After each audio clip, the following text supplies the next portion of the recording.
Spoken English ക്ലാസിന്റെ പുതിയൊരു എപ്പിസോഡിലേക്ക് സ്വാഗതം. എൻ്റെ പേര് ജസ്റ്റിൻ തോമസ്. നമ്മളെല്ലാവരും കേട്ട ഒരു വാർത്തയാണ്. പൃഥ്വിരാജ് സുകുമാരൻ സിനിമാതരൻ അദ്ദേഹത്തിന് കോവിഡ് ആണ് എന്ന് പറഞ്ഞ് അദ്ദേഹം ഫേസ്ബുക്കിൽ ഒരു പോസ്റ്റ് ഇട്ടിരിക്കുന്നത് നമ്മൾ കണ്ടതാണ്.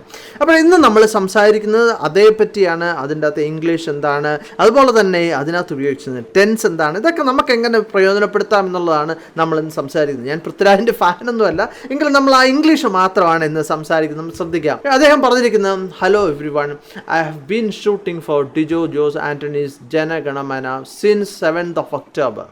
We had strict protocols in place with regards to COVID regulations and associated safety measures. As in the norm, all involved in the shoot were tested before the schedule started and after the last day of the shoot. In the courtroom set we had put up, tests were repeated. Unfortunately, the test results this time came back positive and I have gone into isolation. I am asymptomatic and I'm doing fine. All primary and secondary contacts have been advised to isolate and get tested. Hoping to recover soon and get back to work as soon as possible. Cheers and thank you for your love and concern. ഇനി ഇതിൻ്റെ ഓരോ ലൈനും നമുക്ക് ശ്രദ്ധിക്കാം. അദ്ദേഹം ആദ്യം പറഞ്ഞിരിക്കുന്നത് hello every one, ഇവിടെ എല്ലാവർക്കും നമസ്കാരം എന്നാണ് ഉദ്ദേശിക്കുന്നത്. I have been shooting for Dijo Jose Antony's Jana Gana Mana. I have been shooting. ഇവിടെ അദ്ദേഹം ഉപയോഗിച്ചിരിക്കുന്ന ടെൻസ് എന്ന് പറയുന്നത് പ്രസൻറ്റ് പെർഫെക്റ്റ് കണ്ടിന്യൂസ് ടെൻസ് ആണ്. നമുക്കറിയാവുന്നൊരു കാര്യമാണ് പ്രസൻറ്റ് പെർഫെക്റ്റ് കണ്ടിന്യൂസ് ടെൻസ് എന്ന് പറഞ്ഞാൽ മുമ്പ് തുടങ്ങിയ ഒരു പ്രവൃത്തി അത് ഇപ്പോൾ വരെയും ചെയ്തുകൊണ്ടിരിക്കുകയാണ്. അതാണ് ശ്രദ്ധിക്കുക, തുടർന്നുകൊണ്ടിരിക്കുകയായിരുന്നു. എപ്പോഴവരെ അദ്ദേഹം എഴുതുന്നത് വരെ തുടർന്നുകൊണ്ടിരിക്കുകയായിരുന്നു എന്നാണ് അവിടെ ഉദ്ദേശിക്കുന്നത്. അപ്പോൾ എഴുതുന്നതെന്ന് ആ എഴുതുന്ന സമയം എന്നുള്ളത് നിർബന്ധമില്ല, തുടർന്നുകൊണ്ടിരിക്കുകയായിരുന്നു ഇപ്പോൾ വരെ എന്നാണ് അർത്ഥം. ഇവിടെ നമ്മൾ പ്രസൻറ്റ് പെർഫെക്റ്റ് കണ്ടിന്യൂസ് ടെൻസ് നമ്മൾ പഠിച്ചത് ചാപ്റ്റർ 70-ലാണ്, 70ാമത്തെ ചാപ്റ്ററാണ്. അപ്പോൾ നിങ്ങൾ തീർച്ചയായിട്ടും 70ാമത്തെ ചാപ്റ്റർ കാണുക. വളരെ വിശദമായിട്ട് തന്നെ നമ്മൾ പ്രസൻറ്റ് പെർഫെക്റ്റ് കണ്ടിന്യൂസ് ടെൻസ് നമ്മൾ പഠിച്ചിട്ടുണ്ട്. ഇനിയിപ്പോൾ മിക്കവരും പറയുന്നൊരു പ്രശ്നം എന്താണെന്ന് ചോദിച്ചാൽ, ഇപ്പോൾ യൂട്യൂബിൽ എൻ്റെ പ്ലേലിസ്റ്റ് എല്ലാം മാറി കിടക്കുകയാണ്, എന്തോ പ്രശ്നങ്ങളൊക്കെയാണ്, എനിക്ക് തന്നെ അത് മനസ്സിലാകുന്നില്ല, ശരിയാക്കാൻ വേണ്ടി പറ്റുന്നില്ല. അപ്പോൾ അങ്ങനെ സംഭവിക്കുമ്പോൾ നിങ്ങൾ എന്താ ചെയ്യേണ്ടതെന്ന് വെച്ചാൽ യൂട്യൂബ് പോയിട്ട് ഇങ്ങനെ സെർച്ച് ചെയ്യുക, എന്താണ് ജസ്റ്റിൻ തോമസ് ഇംഗ്ലീഷ് ചാപ്റ്റർ എന്ന്. ഏതാണ് ചാപ്റ്റർ? ഇവിടെ ചാപ്റ്റർ 70 എന്ന് നിങ്ങൾ സെർച്ച് ചെയ്താൽ നിങ്ങൾക്ക് തീർച്ചയായിട്ടും കിട്ടുന്നതാണ്. ഏത് ചാപ്റ്ററുകളിലും അങ്ങനെ നിങ്ങൾക്ക് കണ്ടെത്താവുന്നതാണ്. ഇനി അദ്ദേഹം പറയുന്നത് since the 7th of October. Since, ഫോറും സിൻസും നമ്മൾ പഠിച്ചാണ് അല്ലേ.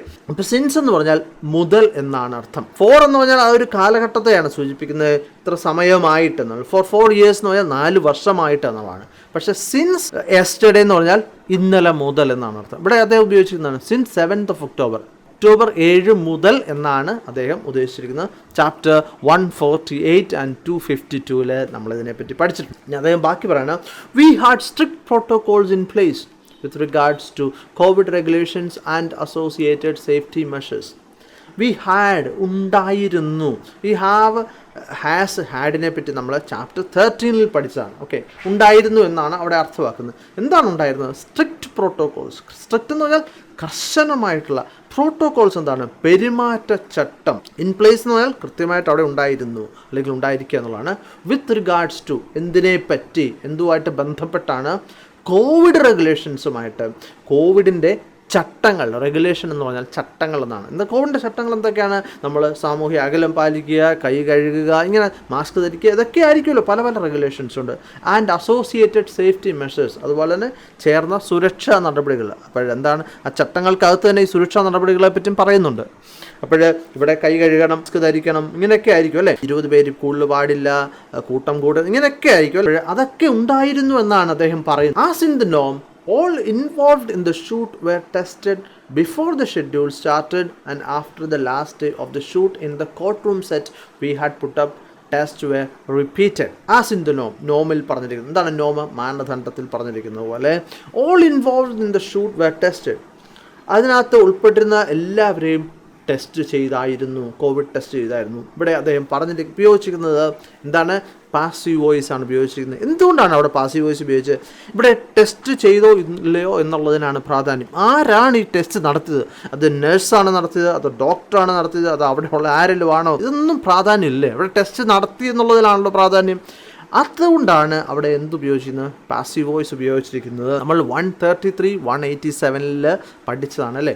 Before the schedule started, schedule തുടങ്ങുന്നതിന് മുമ്പ്, ആ ഷൂട്ട് തുടങ്ങുന്നതിന് മുമ്പും, and after the last day of the shoot in the court room set we had put up. ഈ കോർട്ട് റൂമിലെ ഒരു സെറ്റ് ഷൂട്ടിംഗ് നടക്കായിരുന്നു. അവിടുത്തെ അവസാനത്തെ ദിവസം, ആദ്യത്തെ ദിവസം ടെസ്റ്റ് ചെയ്തു എന്നാണ് പറഞ്ഞത്. പുട്ടപ്പ് എന്ന് പറഞ്ഞാൽ സജ്ജീകരിക്കുക എന്നുള്ളതാണ്. എന്താണ് സെറ്റ് അല്ലേ. ടെസ്റ്റ് റിപ്പീറ്റഡ്, ടെസ്റ്റ് റിപ്പീറ്റ് ചെയ്തു. ഇവിടെയും അതേ ഉപയോഗിച്ചിരുന്നതാണ്, പാസീവ് വോയിസ് ആണ്. ടെസ്റ്റ് റിപ്പീറ്റ് ചെയ്യുന്നുള്ളതാണ് അല്ലേ. അതാരാണ് ടെസ്റ്റ് ചെയ്യുന്നുള്ളതിന് പ്രാധാന്യമില്ല. എന്ന് പറഞ്ഞാൽ ടെസ്റ്റ് നടത്തിയത് ആരാണെന്നുള്ളതിന് പ്രാധാന്യമില്ല അല്ലേ. ഇനി അദ്ദേഹം പറയുന്നത് അൺഫോർച്ചുനേറ്റ്ലി, നിർഭാഗ്യവശാൽ, the test results this time came back positive. Test result positive ആയിരുന്നു. ഇവിടെ എപ്പോഴും ശ്രദ്ധിക്കേണ്ട ഒരു കാര്യം എന്താണ്, ടെസ്റ്റ് റിസൾട്ട് പോസിറ്റീവ് ആണ് എന്ന് പറഞ്ഞാൽ അതിൻ്റെ അർത്ഥം രോഗമുണ്ട് എന്നുള്ളതാണ്. ഉദാഹരണം പറയുകയാണെങ്കിൽ, ഒരാൾ ക്യാൻസറിൻ്റെ ടെസ്റ്റ് ചെയ്യാൻ വേണ്ടി പോയി, പോസിറ്റീവ്, ടെസ്റ്റ് പോസിറ്റീവ് എന്നാൽ ക്യാൻസർ ഉണ്ടെന്നാണ്. ടെസ്റ്റ് നെഗറ്റീവ് എന്ന് പറഞ്ഞാലോ ക്യാൻസർ ഇല്ല. അല്ലെങ്കിൽ HIV പോസിറ്റീവ് നമ്മൾ കേട്ടിട്ടുണ്ടല്ലോ അല്ലേ. HIV നെഗറ്റീവ് എന്ന് പറഞ്ഞാൽ HIV ഇല്ലാത്തവർ, മിക്ക ആൾക്കാർക്ക് HIV ഇല്ല അല്ലേ. അപ്പോൾ അവരെപ്പറ്റി നമ്മൾ പറയേണ്ട ആവശ്യമില്ല. പക്ഷേ HIV പോസിറ്റീവ് എന്ന് പറഞ്ഞാൽ അവർക്ക് രോഗമുണ്ട് എന്നാണ് അർത്ഥം. അത് ബാക്കി പറയണം. And I have gone into isolation. I have gone എന്നുള്ളത് പ്രസൻറ്റ് പെർഫെക്റ്റ് ടെൻസ് ആണ്. ചാപ്റ്റർ 6 നമ്മൾ പഠിച്ചതാണ് അല്ലേ. ഞാൻ പോയി. എങ്ങോട്ട് പോയി? ഐസൊലേഷൻ എന്ന് പറഞ്ഞാൽ എന്താണ്? ഈ ആ രോഗം ഉണ്ടാകുമ്പോൾ ഒറ്റയ്ക്ക് ഇരിക്കുന്ന അവസ്ഥ അല്ലേ. അങ്ങോട്ട് പോയി. ഐ ആം എസിംപ്റ്റമാറ്റിക് എന്ന് പറഞ്ഞാൽ ലക്ഷണങ്ങളൊന്നുമില്ലാത്ത ഒരാളാണ്. എനിക്ക് ലക്ഷണമൊന്നുമില്ല. ലക്ഷണങ്ങൾ എന്തൊക്കെയാണ്? ജലദോഷം, പനി, തൊണ്ടയ്ക്ക് വേദന, ഇങ്ങനത്തെ ഒരു ലക്ഷണങ്ങളും എനിക്കില്ല. അതാണ് എസിംപ്റ്റമാറ്റിക് എന്ന് പറഞ്ഞാൽ. And I am doing fine now. എനിക്ക് പ്രശ്നങ്ങളൊന്നുമില്ല. ബാക്കി പറയാണ്, all primary and secondary contacts have been advised to isolate and get tested. ഇവിടെ പ്രൈമറി കോണ്ടാക്ട്, സെക്കൻഡറി കോണ്ടാക്ട് എന്ന് പറഞ്ഞാൽ, പ്രൈമറി കോണ്ടാക്ട് എന്ന് പറഞ്ഞാൽ ഇവിടെ ഉദ്ദേശിക്കുന്നത് പൃഥ്വിരാജുമായിട്ട് നേരിട്ട് ബന്ധപ്പെട്ടവരാണ് പ്രൈമറി കോണ്ടാക്ട്. എന്താണ് സെക്കൻഡറി കോണ്ടാക്ട്? ആ ബന്ധപ്പെട്ടവരുമായിട്ട് ബന്ധപ്പെടുന്നവരാണ് സെക്കൻഡറി കോണ്ടാക്ട് അല്ലേ. നമുക്കറിയാം, നമ്മളിപ്പോൾ ഒരുപാട് കേൾക്കുന്നതാണ്. Have been advise. എന്താണ്? അവരെ അഡ്വൈസ് ചെയ്തു. എന്താണ് അഡ്വൈസ് ചെയ്ത്? ഐസൊലേറ്റ് ചെയ്യണമെന്നും അതുപോലെ ടെസ്റ്റ് ചെയ്യണമെന്നും അഡ്വൈസ് ചെയ്തു. ആരും അഡ്വൈസ് ചെയ്തു. അതാരാണെന്നുള്ളതിനകത്ത് പ്രാധാന്യമില്ല, അഡ്വൈസ് ചെയ്തു എന്നുള്ളതിനാണ് പ്രാധാന്യം അല്ലേ. അതുകൊണ്ട് തന്നെ അവിടെ ഉപയോഗിച്ചിരിക്കുന്നത് പാസീവ് വോയിസ് ആണ്. 133 and 187 തീർച്ചയായിട്ടും പഠിക്കുക. അദ്ദേഹം പറയണം, hoping to recover soon and get back to work as soon as possible. ഞാൻ പെട്ടെന്ന് സുഖപ്പെടും എന്ന് പ്രതീക്ഷിക്കുന്നു. അതുപോലെ തന്നെ വർക്കിലേക്ക് തിരിച്ചു വരാമെന്നും എത്രയും പെട്ടെന്ന് വീണ്ടും ജോലി തുടങ്ങാമെന്നും പ്രതീക്ഷിക്കുന്നു. ഇവിടെ ശ്രദ്ധിക്കുക, ASAP എന്നുള്ളത് വളരെ പോപ്പുലറായിട്ട് ഉപയോഗിക്കുന്ന, റിട്ടൺ ഇംഗ്ലീഷിൽ ഉപയോഗിക്കുന്ന ഒന്നാണ്. അതിൻ്റെ അർത്ഥം ആസ് സൂൺ ആസ് പോസിബിൾ എന്നുള്ളതാണ് അതിൻ്റെ അർത്ഥം. അല്ലെങ്കിൽ അതിൻ്റെ എത്രയും പെട്ടെന്ന് എന്നുള്ളതാണ്. അപ്പോൾ ASAP എന്നാണ് എഴുതുന്നത്. പക്ഷേ പറയാറില്ല കേട്ടോ, ASAP എന്ന് ആസ് സൂൺ ആസ് പോസിബിൾ എന്നേ പറയാറുള്ളൂ. അദ്ദേഹം പറയുകയാണ് ചിയേഴ്സ് എന്താണ്? സാധാരണ മദ്യപിക്കുന്നവരൊക്കെ ചിയേഴ്സ് പറഞ്ഞു കേട്ടിട്ടുണ്ട് അല്ലേ. എന്താണ് അതിൻ്റെ അർത്ഥം എന്ന് പറഞ്ഞാൽ expressing good wishes on parting. Okay, എന്താണ്? നല്ലതായിരിക്കട്ടെ, എല്ലാം അടിപൊളി ആയിരിക്കട്ടെ, അല്ലെങ്കിൽ സന്തോഷത്തിനൊക്കെ ചെയ്യുന്ന ഒന്നിനാണ് ചിയേഴ്സ്. അല്ലെങ്കിൽ ഒരു കോൺവെർസേഷൻ അവസാനിപ്പിക്കുന്നിടത്തും നമ്മൾ ചിയേഴ്സ് എഴുതാറുണ്ട്. ഫോർ എക്സാമ്പിൾ, നമ്മൾ ചിലപ്പോൾ ഇമെയിൽസ്, വിദേശികളൊക്കെ അയക്കുന്ന ഇമെയിൽസിലൊക്കെ നിങ്ങൾക്ക് കാണാൻ വേണ്ടി പറ്റും, അവരവസാനം ചിലപ്പോൾ താങ്ക് യു എന്നുള്ളതിന് പകരം ചിയേഴ്സ് എന്ന് എഴുതാറുണ്ട്. അല്ലെങ്കിൽ റിഗാർഡ്സിനൊക്കെ പകരം ചിയേഴ്സ് എന്ന് എഴുതാറുണ്ട്. അതുപോലെ തന്നെ അദ്ദേഹം പറയണം, thank you for your love and concern. നിങ്ങളുടെ സ്നേഹത്തിനും, കൺസേൺ എന്ന് പറഞ്ഞാൽ ഉത്കണ്ഠ, ജാഗ്രത, തോന്നൽ, ഇതിനൊക്കെയാണ് കൺസേൺ എന്ന് പറയുന്നത്. ഇനിയിപ്പോൾ അദ്ദേഹം എഴുതിയിരിക്കുന്നത് എന്താണെന്ന് നമുക്ക് ഒന്നുകൂടെ ഒന്ന് വായിച്ചു നോക്കാം. നമ്മളിത് കണ്ടല്ലോ, ഇതിൻ്റെ ഗ്രാമർ എന്താണ്, അർത്ഥം എന്താണെന്നൊക്കെ നമ്മൾ കണ്ടല്ലോ. അപ്പോൾ നമുക്ക് കൃത്യമായിട്ട് മനസ്സിലാവും. അദ്ദേഹം എഴുതിയിരിക്കുകയാണ്, hello everyone, I have been shooting for Dijo Jose Antony's Jana Gana Mana since 7th of October. We had strict protocols in place regards to COVID regulations and associated safety measures. As in the norm, all involved in the shoot were tested before the schedule started and after the last day of the shoot in the courtroom set we had put up, tests were repeated. Unfortunately, the test results this time came back positive and I have gone into isolation.